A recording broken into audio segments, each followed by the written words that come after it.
घरे पहुंचवा रहिला अधूरा तिरुपति हेला शेष दर्शन।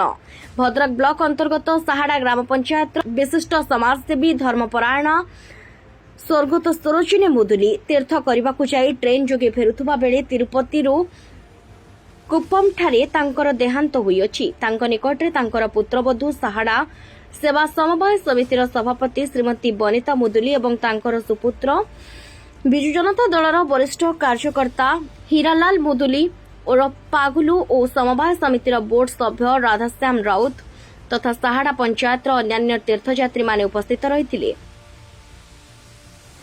तांकर मर शरीर सेठारु विशाखापट्टनम पर्यंत आम्बुलांस जोगे आसीथिला।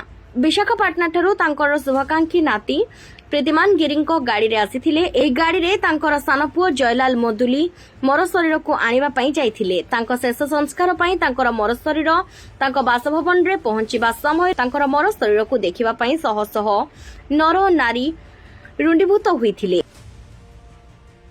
भद्रक ब्लॉक रो अध्यक्षा श्रीमती उर्मिला नायक, सावरंग ग्राम पंचायत समिति सभ्या श्रीमती सुकांती नायक शेष दर्शन करने पर एक विराट शोभायात्रा शोकाकुल परिवेश रे तांकर मर शरीर को अंतिम सत्कार पाई निया जाइथिला। तांकर बड़ पुओ हीरालाल मुदुली पागुलू मुखाग्नि कार्य संपादित करथिले। भद्रक प्रदीप कुमार दास का रिपोर्ट संस्कार टीवी ओडिशा।